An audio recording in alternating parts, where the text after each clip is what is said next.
Jamuna Tira Vanachari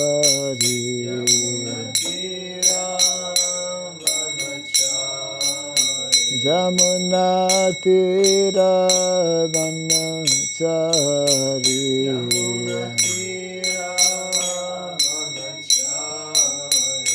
Jaya Radha Madhava Kunja Bihari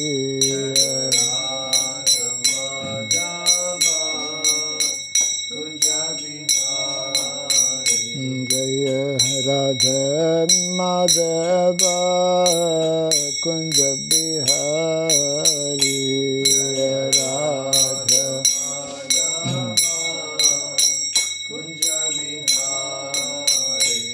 Jai Gopi Jana Vallabha Girivaram Dhari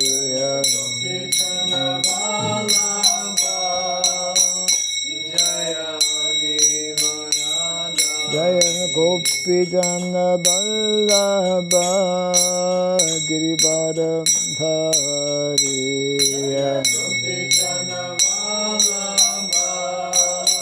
Girivaram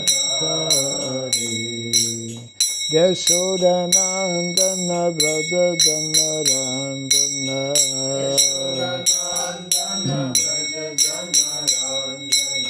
Yashodanandana Braja Janarandana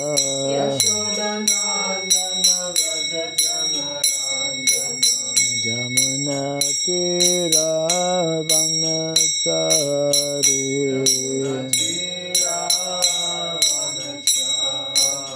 Jamuna Tira Vanachari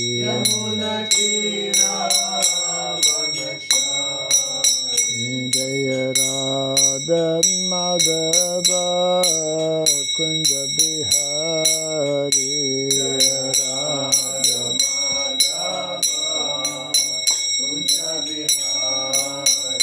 Jaya Radha Madhava Kunja Bihari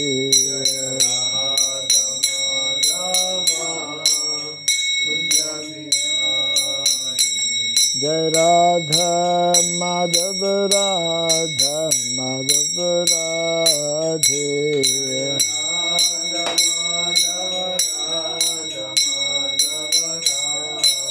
Jaya Prabhupada Jaya Prabhupada Prabhupada Jaya Prabhupada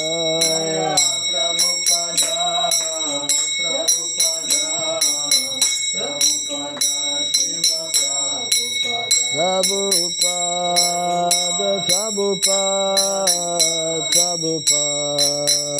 Prabhupada Jaya Prabhupada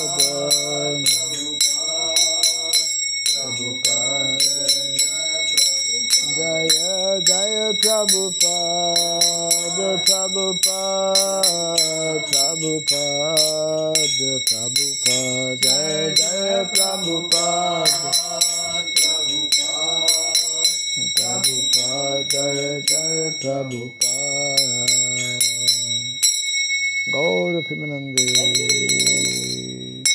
Jayam Vishnupada Paramahamsa Parivrajagacharya Stotra Satta Sri Srimad His Divine Grace Surabhyai Namah Bhakti Swami Srila Prabhupada Ki Ananta Koti Vaishnava Vrinda Ki Skan Bibiti Founder Charya's Divine Grace Srila Prabhupada Ki Namacharya Srila Haridas Thakur Ki Samaveta Bhakta Vrinda Ki Harinam Sankirtan Ki Grantaraj Srimad Bhagavatam Ki Janitai Gaura Pivanandi. All glories to the assembled devotees, all glories to the assembled devotees, all glories to the assembled devotees. All glories to Sri Guru and to Sri Gauranga. All glories to Sri Prabhupada Ki. Om Ajnanatimirandasya Gyananjana Sarakaya Taksuranmiritam Jena Tasmai Sri Gurave Namaha Sri Chaitanya Manobhistam Stapitam Jena Bhutale Swayam Rupa Kadamahyam Dadati Swapadantikam Vandeham Sri Guru Sri Juta Padakamalam Sri Gurun Vaishnavamscha Sri Rupam Sagrajatam Sahagana Raghunatan Vitam Tvam Sajivam Sadvaitam Sabadutam Parijana Sahitam Krishna Chaitanya Devam Sri Radha Krishna Padam Sahagana Lalita Sri Visakan Vitamscha Hai Krishna Karuna Sindhu Dinabandhu Jagatpate Gopesha Gopika Kanta Radha Kanta Namostute Tapta Kancana Gaurangi Radhe Vrindavaneshwari Vrishabhanu Suti Devi Pranamami Hari Priye Vanchakalpa Tarubhyasya Kripa Sindhu Vyaivacha Patitanam Pavanebhyo Vaishnavebhyo Namo Namaha Narayanam Namaskritya Dharam Chaiva Narotamam Devim Saraswatim Vyasam Tato Jayamudhirayat. Before reciting the Srimad Bhagavatam, which is our very means of conquest, let us first offer our respectful obeisances unto Narayana, the Supreme Personality of Godhead, unto Nara, Narayana Rishi, the supermost human being, unto Mother Saraswati, the goddess of learning, and unto Srila Vyasadeva, the author. Nasta prayesha badrishu nityam bhagavata sevaya bhagavatutamashloke bhaktir bhaviti naistiki. By regularly hearing the Srimad Bhagavatam and by rendering a service unto the pure devotee, all that is troublesome within the heart becomes destroyed or practically to nil, and loving devotional service unto the Supreme Lord, who is praised with transcendental songs, becomes established as an irrevocable fact. Idam Bhagavatam Nama Puranam Brahmasamitam Uttama Shloka Charitam Chakara Bhagavan Rishi Nishreyasaya Lokasya Dhanyam Swasyayanam Mahat. This Srimad Bhagavatam, known as the Grantaraj, the king of all Vedic literature, is the literary incarnation of God. It is compiled by the incarnation of God, the Srila Vyasadeva. It is meant for the ultimate good of all people. It is all successful, all blissful, and all perfect. Sri Krishna Chaitanya, Prabhu Nityananda, Sri Advaita Gadadhara, Sri Vasadi Gaura Bhakta Vrinda, Hare Krishna, Hare Krishna, Krishna Krishna, Hare Hare, Hare Rama, Hare Rama, Rama Rama, Hare Hare. Om Namo Bhagavate Vasudevaya. Om Namo Bhagavate Vasudevaya. Om Namo Bhagavate Vasudevaya.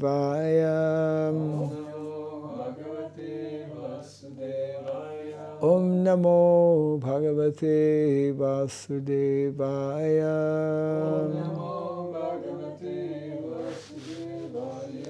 Om Surabhyai Namah. Om Surabhyai Namah. Om Surabhyai Namah. Mukam karoti vasaram pangum langayate girim. Yat kripa tamaham bande Sri Gurum Dinataram. Yat kripa tamaham bande Sri Gurum Dinataranam. Hare Krishna. You're sitting there, I'm sitting here. You have a particular perspective, and I have a different perspective. I see this is a nice background, chimney. The chimney is a nice background that you don't see because you're looking this way. And I'm just telling, it's like we have different perspectives.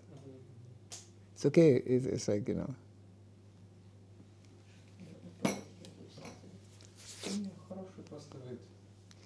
You have a snowy background, I have a warm background, even though it's not on. So today we are surrounded by snow. What's this area called? It's Kiev district. Greater Kyiv. Huh? It's like extension of Kyiv, part of Kyiv? No, it's called actually Sonishny.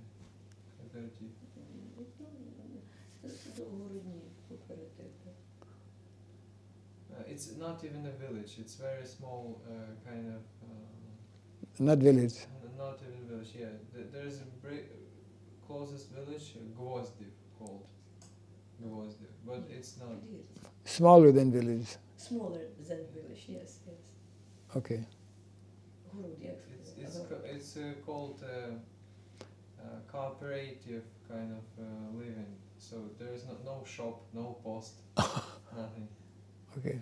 So it's like we're in the forest. Yes. Kind of. Garden.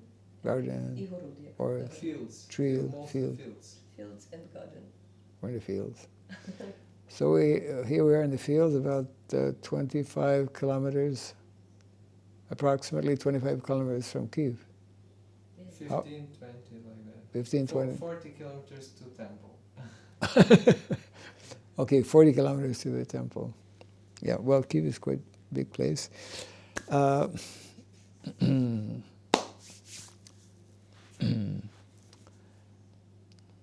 Other residents of, yes, Rishikesh and Draupadi and Andre, yes. We are, by demand, I have a particular verse today from the 7th canto of the Bhagavatam, chapter 11, text 7. One of our favorite texts. Dharma mulam hi bhagavan sarva vidamayo harihi smritam cha tadvidam rajan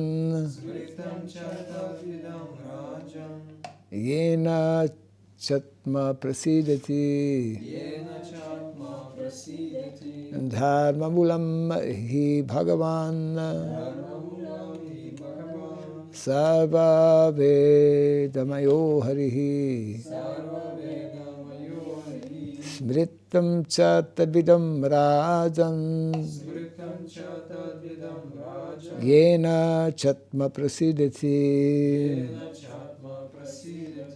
Dharma mulam hi bhagavan sarva vedamayo harihi Smritam cha tadvidam rajan. Smritam cha tadvidam rajan. Yena chatma prasidati. Yena chatma prasidati. Bolo, bolo. Dharmamulam hi Bhagavan. Dharmamulam hi Bhagavan. Sarvavedamayo harihi. Sarvavidamayo harihi. Smritam cha tadvidam rajan. Smritam cha tadvidam rajan. Yena chatma prasidati. Yena chatma prasidati. Dharmamulam hi Bhagavan. Dharma moolam hi Bhagavan. Sarvavedamayo harihi. Sarvavidamayo harihi. Smritam cha tadvidam rajan. Smritam cha tadvidam rajan. Yena chatma prasidati. Yena chatma prasidati. Dharmamulam hi Bhagavan. Dharma moolam hi Bhagavan. Sarvavedamayo harihi. Sarvavedamayo harihi. Smritam cha tadvidam rajan. Smritam cha tadvidam rajan. Yena chatma prasidati. Yena chatma prasidati. Dharma moolam. Dharmamulam. The root of religious principles. The root of religious principles. He, He, indeed, indeed, Bhagavan, Bhagavan, the Supreme Personality of Godhead, personality of Godhead, Sarvavidamayaha, Sarvavedamaya, the essence of all Vedic knowledge, the essence of all Vedic knowledge, Harihi, Harihi, the Supreme Being, the Supreme Being, Smritam cha, Smritam cha, and the scriptures, and the scriptures, Tat Vidam, Tadvidam, of those who know of those who know the Supreme Lord, the Supreme Lord, Rajan, Rajan, O King, O King, Yena, Yena, by which by which religious principle, religious principle, Cha, Cha, also, also, Atma, Atma, the soul, the soul, mind, mind, body, body, and everything, and everything, Prasidati, proceeded, become fully satisfied. become fully satisfied. Translation and purport by His Divine Grace A.C. Bhaktivedanta Swami Srila Prabhupada Ki. Jai. So this is a verse that will give us information how to become fully satisfied. Translation. The Supreme Being, the personality of Godhead, is the essence of all Vedic knowledge, the root of all religious principles, and the memory of great authorities. O King Yudhishthira, this principle of religion is to be understood as evidence. On the basis of this religious principle, everything is satisfied, including one's mind, soul, and even one's body. Kindly repeat after me. The Supreme Being, The Supreme Being, the personality of Godhead, The personality of Godhead is the essence is the essence of all Vedic knowledge, of all Vedic knowledge, the root of all religious principles, the root of all religious principles, and the memory of great authorities. and the memory of great authorities. O King Yudhishthira, O King Yudhishthira, this principle of religion this principle of religion is to be understood is to be understood as evidence. as evidence. On the basis of this religious principle, On the basis of this religious principle, everything is satisfied, everything is satisfied, including one's mind, including one's mind, soul, soul, and even one's body. and even one's body. Purport. As stated by Jamaraj, Dharmam tu sakshat bhagavat Pranitam, Srimad Bhagavatam 6.3.19. Jamaraj, the representative of the Lord, who takes care of the living beings after their death, gives his verdict as to how and when the living being will change his body. He is the authority, and he says that the religious principles consist of the codes and laws given by God. And no one can manufacture religion, and therefore manufactured religious systems are rejected by the followers of the Vedic principles. In Bhagavad Gita 15:15, it is said, Vedaista sarvair aham eva vedya, which means Vedic knowledge means to understand the Supreme Personality of Godhead, Krishna. Therefore, whether one speaks of the Vedas, scriptures, religion, or the principles of everyone's occupational duty, all of them must aim at understanding Krishna, the Supreme Personality of Godhead. Srimad Bhagavatam 1-6 therefore concludes, Sabai pumsam paro dharmo Jato bhakti radhoksaje Ahaitukiya pratihata Yayatma suprasidati. In other words, religious principles aim at learning how to render transcendental loving service to the Lord. That service must be unmotivated and unchecked by material conditions. Then human society will be happy in all respects. The Smriti, the scriptures following the principles of Vedic knowledge, are considered the evidence of Vedic principles. There are 20 different types of scripture for following religious principles, and among them the scriptures of Manu and Yajnavalkya are considered to be all-pervading authorities. In the Yajnavalkya Smriti, it is said, Shruti Smriti Sadachara Swasya cha priyam atmanaha Samyak sankalpaja kamu Dharma bhulam idam smritam.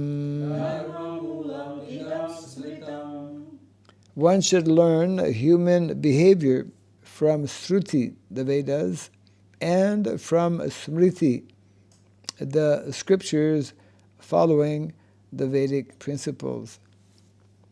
Srila Rupa Goswami in his Bhakti Rasamrita Sindhu says, Shruti Smriti Purana Adi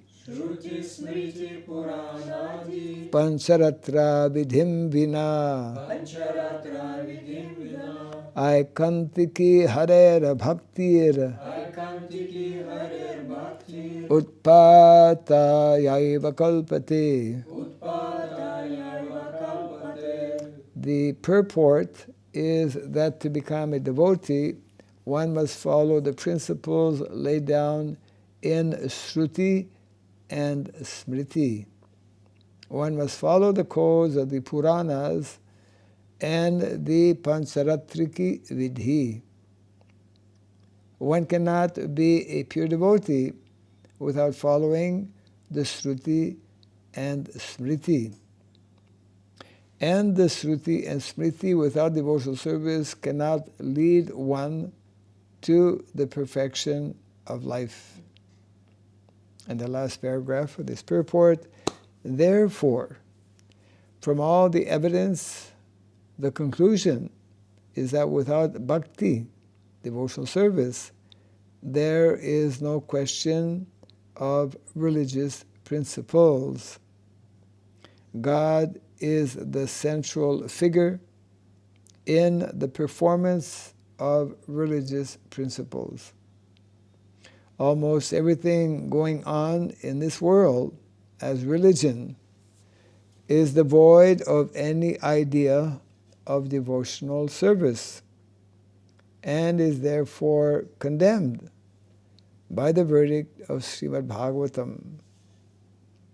Without devotional service, so-called religious principles are only cheating. Translation again, the Supreme Being, the personality of Godhead, is the essence of all Vedic knowledge, at the root of all religious principles, and the memory of great authorities.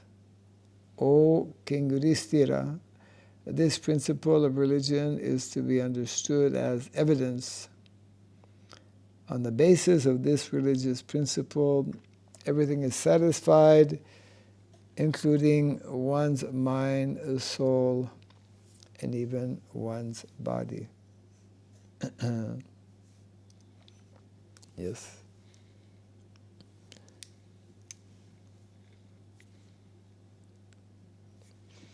So this is the beginning of Narada Muni's instructions to Yudhishthira Maharaj.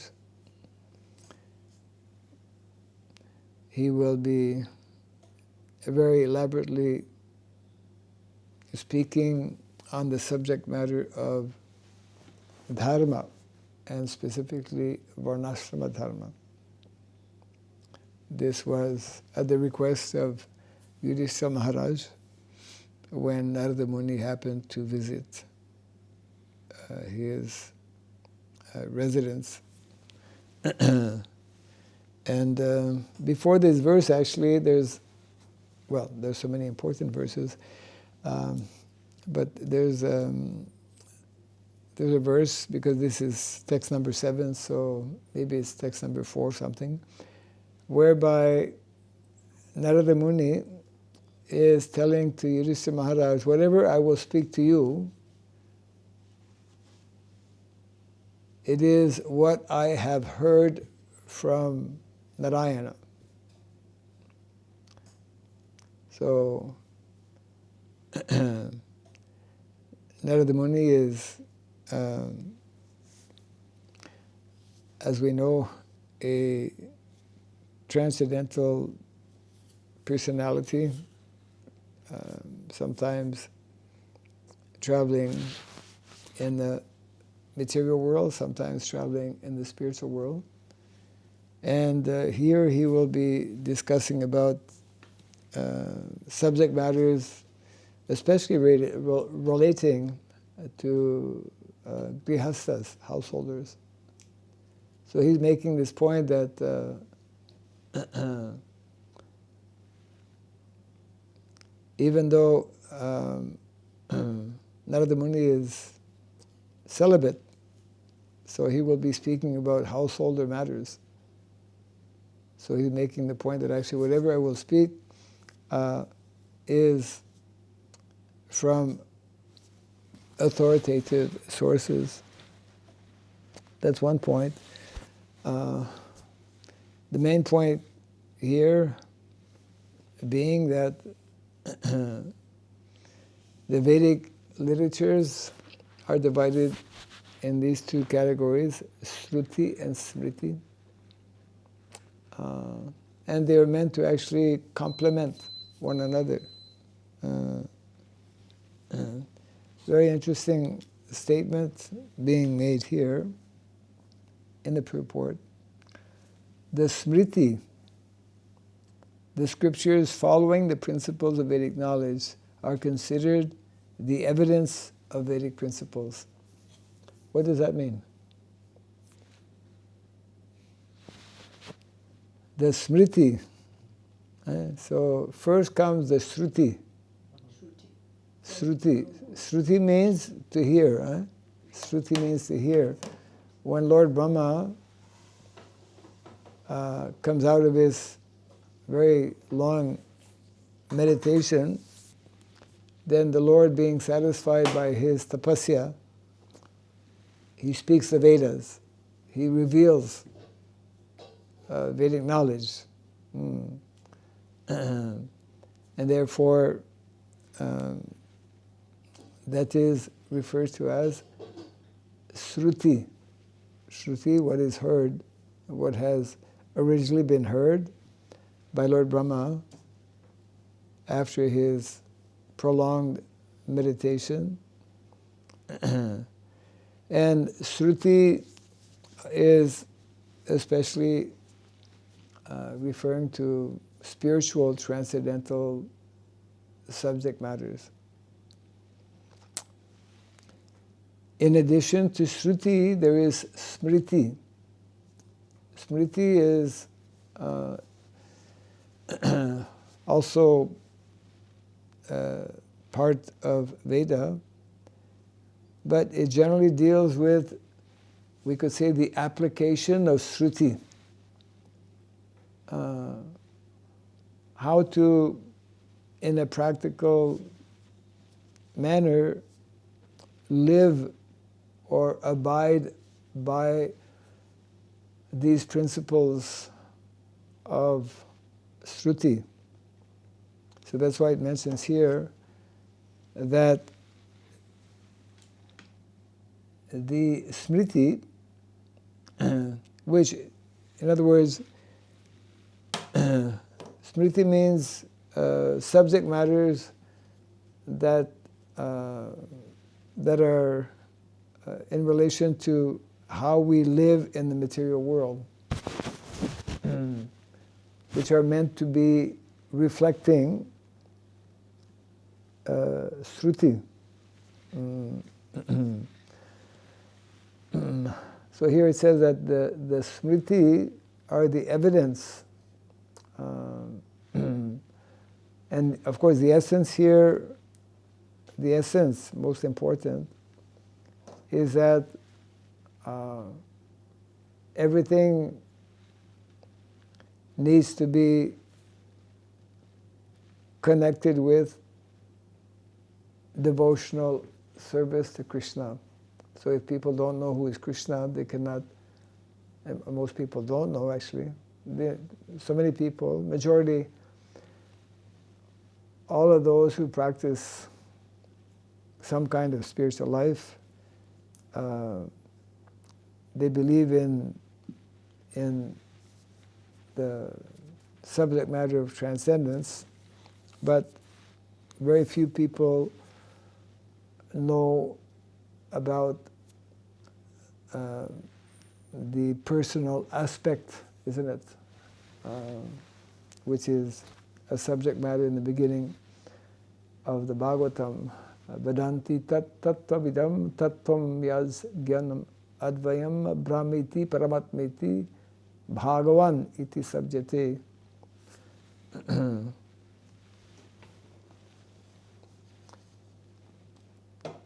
So there's a few things that are being underlined here. The importance, if we profess to be spiritual, then the perfection, we could say, of spirituality is to come to the platform of devotion, of rendering devotion. That rendering of devotion is not possible unless we know to whom we should render devotion. Prabhupada would explain that if we speak of love, love means an exchange between two persons. Yeah. You cannot speak of love alone. Yeah. Love is based on relationship. And that's why it's so important to come to that level of realization that If God is not a person, then there's no real meaning of love, because there's no exchange between two individuals.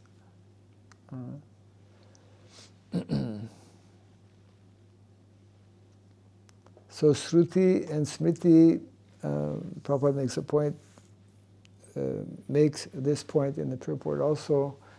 We must know and follow both these two levels of Vedic knowledge, Shruti and Smriti.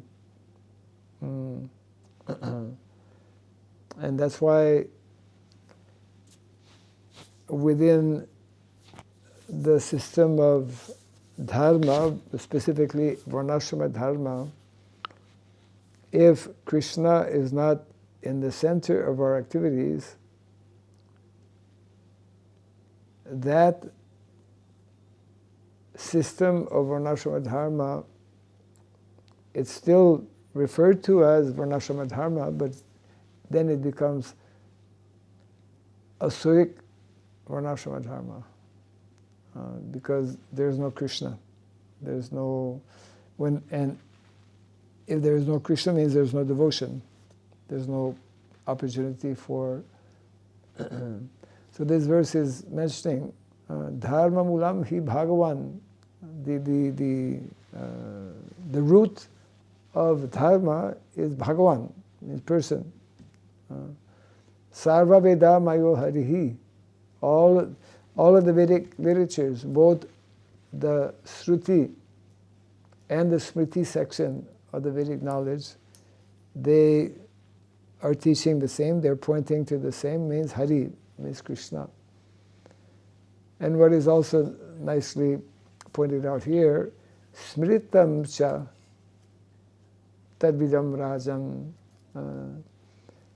Smriti also means to remember. So therefore, all of us, all of those who are practicing Krishna consciousness, those who are following the principles of dharma, our primary daily meditation should be how to follow these principles of dharma. Means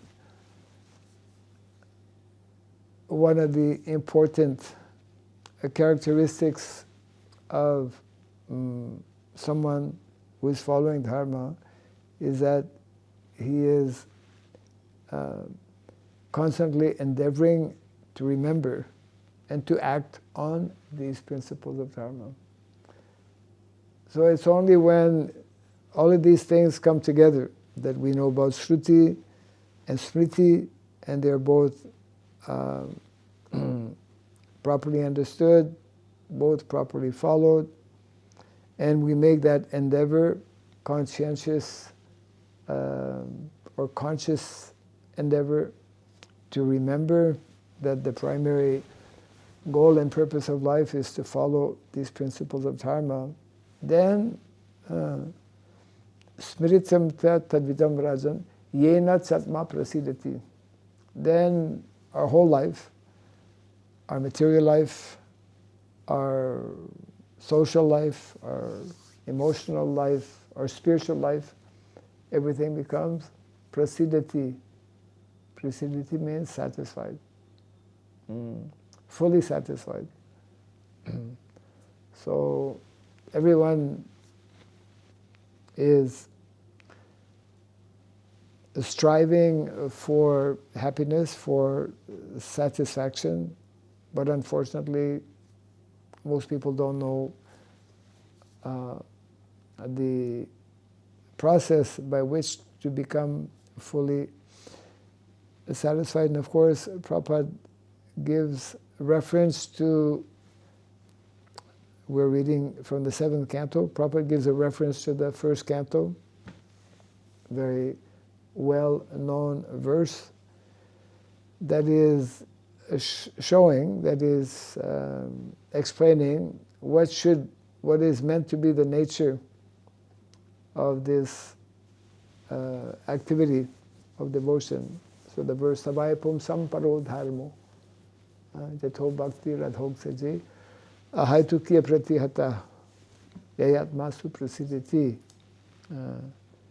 Without material motivation and without interruption. Means we should endeavor to constantly be nicely engaged in Krishna's service for the purpose of satisfying the Lord, not for the purpose of just satisfying ourselves. Yeah.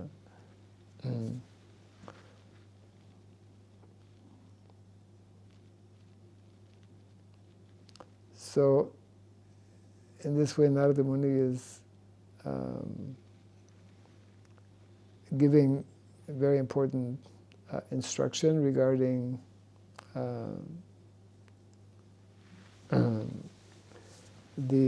what dharma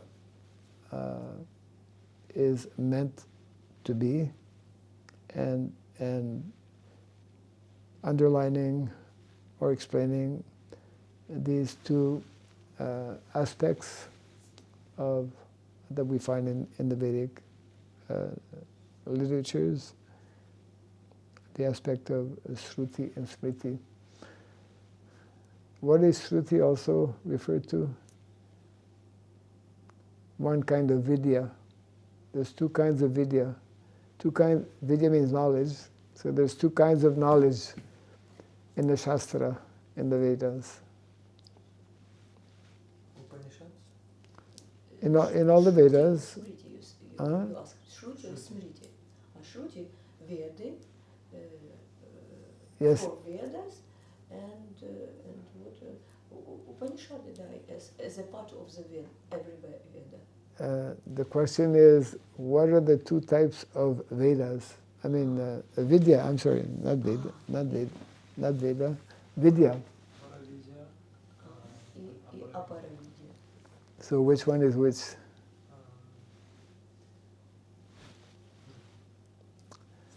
Shruti Para. Shruti Paravidya. Paravidya as opposed to Aparavidya. Both are an integral part of Vedic knowledge. So Paravidya, para means supreme, right? Yes. Param Brahman, Param Bhavam, Pavitram, Paramam Bhavan. So para means superior, topmost. So Paravidya means the Shruti, because the Shruti deal with spiritual subjects, transcendental subject matters revealed by Krishna. That is Shruti, that is Paravidya. What is also knowledge, but knowledge that is especially necessary and useful for us in the material world, connected with what is called the Dharma Shastras, like Varnashrama. Varnashrama is a material system. So that is called Aparavidya. That's also knowledge, which is meant to help us actually develop Paravidya. In other words, there's a whole scientific system, material system, that is to be found in the section of Apara, that is referred to as Aparavidya in the different Dharma Shastras. So here it is being explained by Srila Prabhupada that these two need to be followed. And these two levels of knowledge are meant to help us progress in spiritual life. Right? So Paravidya, Aparavidya, and if it is not part of Paravidya or Aparavidya, then it becomes Avidya, which means, of course, no knowledge or ignorance. Yes. Yes. In this, дуже перекладеш, що в цьому вірші ось сказано, що якщо дотримуватися релігійних принципів, то жива істота, її ум і все буде satisfied, задоволений. Під цим satisfied, що мається на увазі? Просто, так би мовити, сатисфакція, відчуття спокою, врівноваженості, чи це радість, чи це щастя, чи це і те й друге. Mataji Draupadi is asking, what means satisfied? Does it mean peace and balance, or it means happiness and joy? Or the both. What's the first you mentioned? Does it mean? Does it mean balance and peacefulness? Just Peaceful. or more than peaceful. Joy and Yes. Happiness. It means more. Satisfied. There's three types of happiness are described by Srila Rupa Goswami, right? In the Nectar of Devotion. Prabhupada speaks about Material. Yeah, there is also different types of rasa. So the first level of happiness is, yes, material happiness. There is material happiness. But that when we know about spiritual subject matters, we don't consider that actually happiness. It is chapala sukha, very flickering and not really, it is not satisfying. So that's the first level. It's also called material rasa, because we cannot live without rasa, which is also connected with attraction. We have to be attracted. By nature we are attracted to something. So there's material happiness. Then Srila Rupa Goswami speaks about spiritual happiness. When we understand that we are different from this body and that we don't belong to this material world. Then, what is the third type of happiness? Brahmajyoti. no, it was spiritual devotion. Devotional service. Yeah, devotion. So material happiness, spiritual happiness, and then devotional happiness. Yeah. Those who are impersonalists, they're happy, spiritually happy, but they don't know about Krishna. So therefore they're lacking this devotional happiness. So here fully satisfied means this devotional happiness. This devotional happiness which is meant to be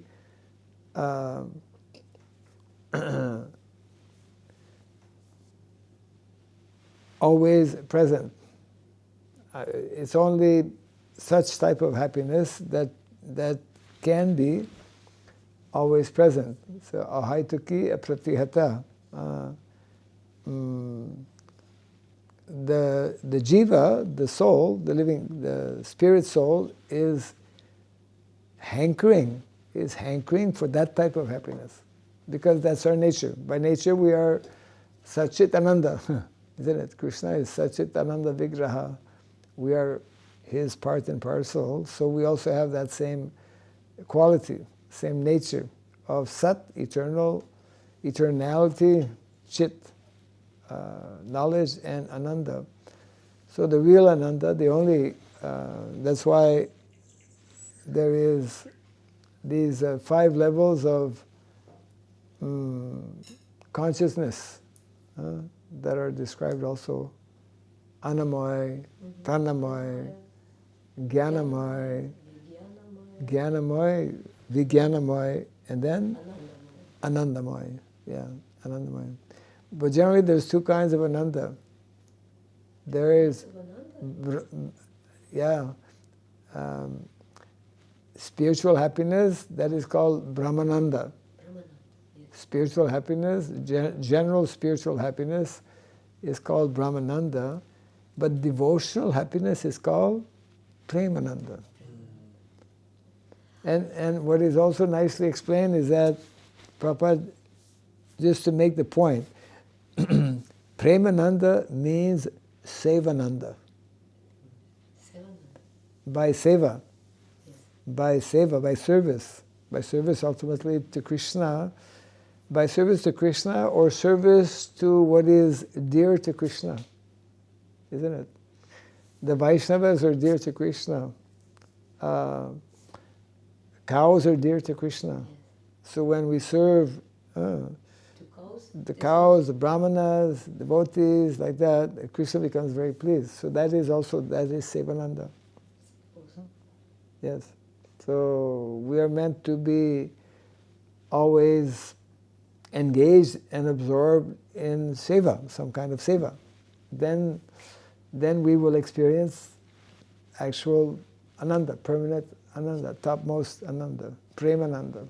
So premananda, that means that we cannot come to the level of premananda without seva, without service. So we should be happy to be engaged, and we should know that if we're not, it's like in the material world also, people who are unemployed, not you, but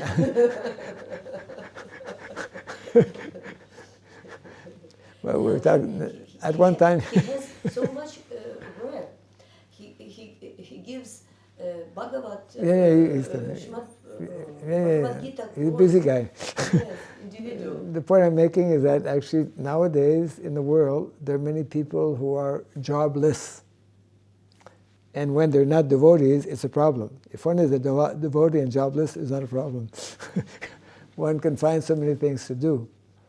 But it's connected with like an idle mind is a devil's workshop, isn't it? When the mind, when we are working, it's like people need to work actually, and people. That's one of the reasons there's so much of people are in so much anxiety, because there's too many people who are unemployed. That's a big problem actually. That's why in the Vedic culture, when we perform activities that are recommended, means activities connected with the land, there's no unemployment. There's always something, so many things to do. We should actually have more things to do than we can do, as opposed to less things. Because then, because people become mentally disturbed actually. Mental means mentally disturbed when, isn't it? So that's why sometimes we see when people retire, when they come to the age of retirement, if they're not devotees, they get lost because they're accustomed to doing. But in Krishna consciousness, we learn to do things not only physically, because in old age then the body becomes less and less able to function. But for a devotee, it should not be a problem. Yeah. As a matter of fact, Prabhupada mentions in one purport how old age is an impetus, because it means that, hey, I'm going to be here just a few more days. His body is like, I have opportunity to go back to Krishna. So that's why that is the unique, special feature of bhakti, of devotional service, and that is the means by which we can develop, we can become fully satisfied. So fully satisfied means this. Yeah. Yeah. That's why unless, see, majority of people, Prabhupada is making this point in the purport also, in the name of so many different religions, people, they don't know about Krishna. so there's the bhakti is not fully manifest. Yeah. So that means that we are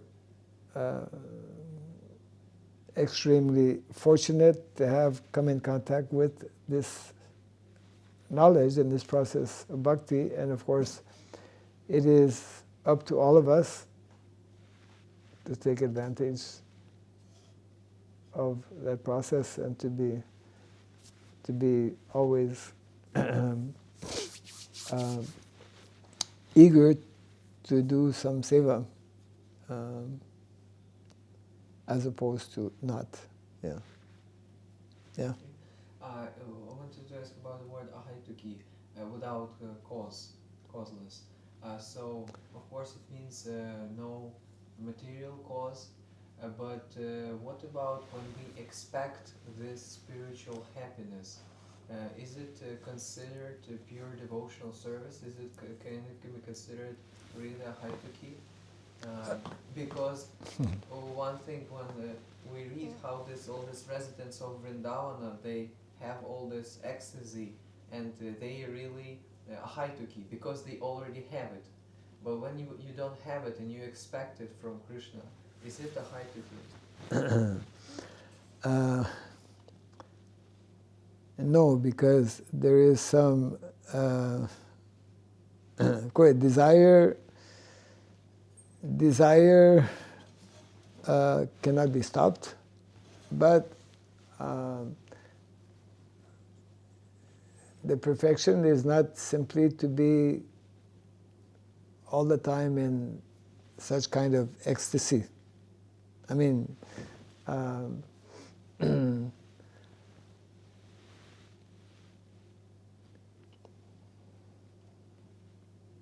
if we look at the last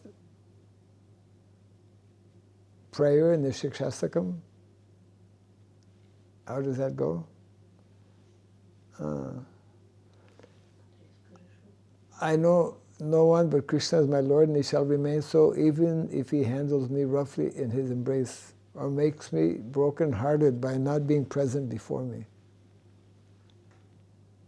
He is completely free to do anything and everything, for he is always my worshipful Lord unconditionally. So our mood and mentality should be simply to be engaged in service. I may be in ecstasy or may not be in ecstasy. That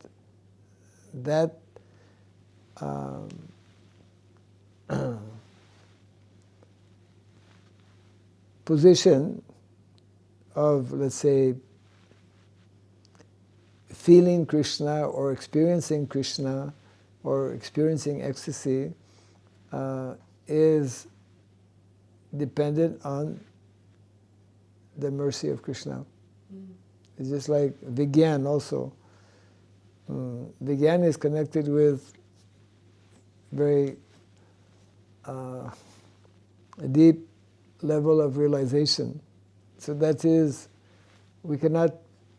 cannot be forced. That comes by Krishna's, you could say, grace or mercy.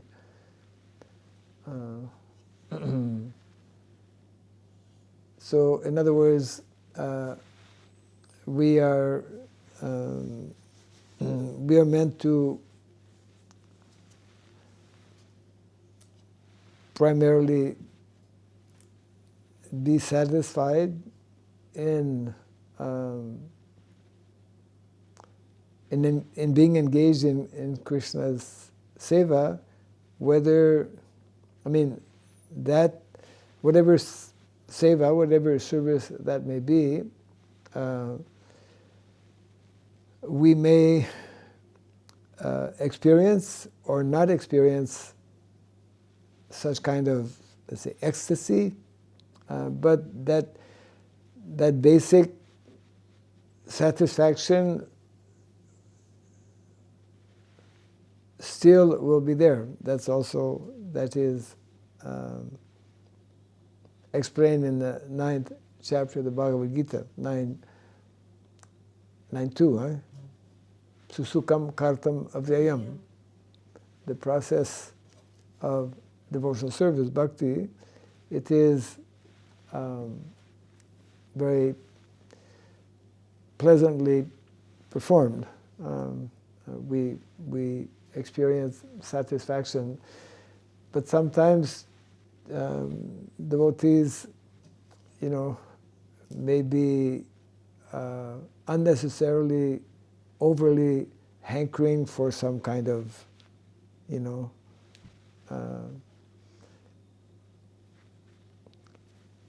permanent ecstasy. Ecstasy is a whole main subject matter that we find, of course, in the Nectar of Devotion. But there's a nice example, I believe, in the Chaitanya Charitamrita. I forget the name of the devotee. But there's a prayer to the effect that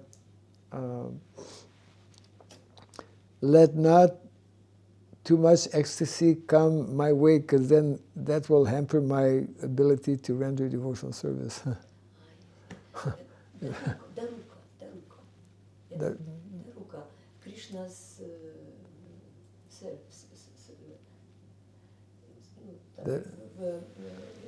Chamara servant. Що він просто мало не млів від присутності Кришни. Yeah, і Chamara. зупинив свій екстаз, Agree. щоб служити. Дарука. Yeah, if I'm in too much ecstasy, then I won't do my service, right? Yes. Це Bhakti Rasamrita Sindhu. Yeah, that is there. Yeah.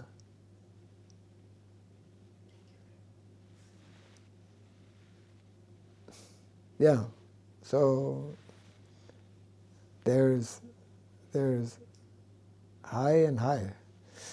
I mean, there's high level of consciousness, but then if that level of consciousness is preventing me from, it's like, if somebody is driving a car, then you can't be in too much ecstasy.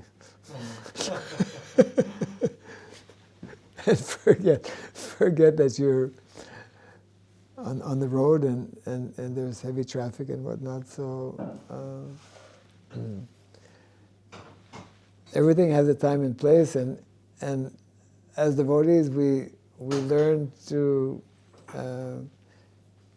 depend on Krishna and not simply hanker for just being, let's say, overly ecstatic.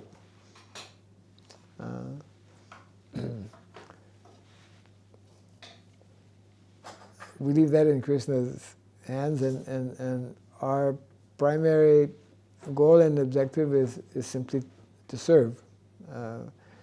There may be at times ecstasy, there may be not. And if it's going to hamper our service, then we don't want that ecstasy. That's sometimes kind of a neophyte mentality. I mean, that's especially, this is nicely and often also discussed in our lineage. This whole discussion or this whole approach in terms of Gostiyanandi and Bhajananandi. Those who are more into Bhajananandi, they're into bhajan, and they just want to experience this ecstasy, and just meditate on pastimes of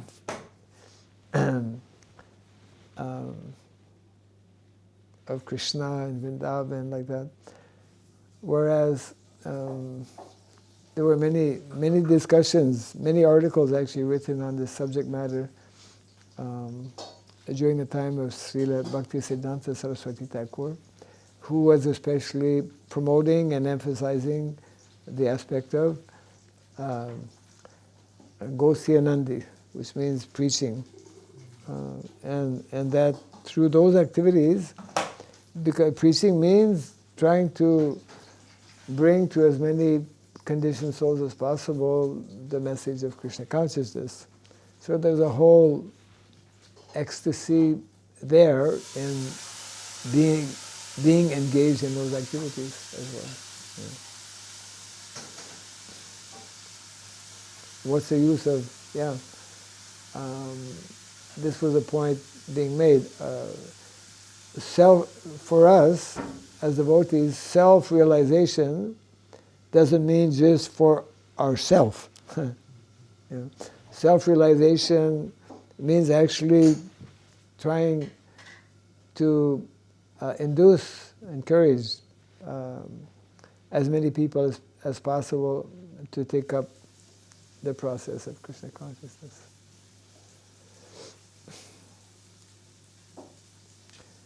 Otherwise it can become just a selfish kind of thing, and that is